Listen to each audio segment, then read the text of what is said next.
কইস রে ক? আব্বা আমি বিয়ে করব। কে রে, আমার বড় সালে পর্যন্ত বিয়ের কথা কয় না, আর তুই এই বয়সে বিয়ের কথা কইস না? ওর নাই এজন্য কয় না, আমার আছে এজন্য আমি কই। আমার নাই মানে? আরে আমার গার্লফ্রেন্ড আছে, তোমার কি আছে এজন্য আমি কইছি। ও এই কথা তুই 10 বার করে ক।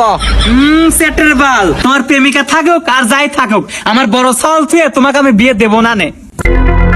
আচ্ছা ভাই তুমি বিয়ে করতে চাও না কে? তোমার জন্য আমি বিয়ে করে পারতেছি না।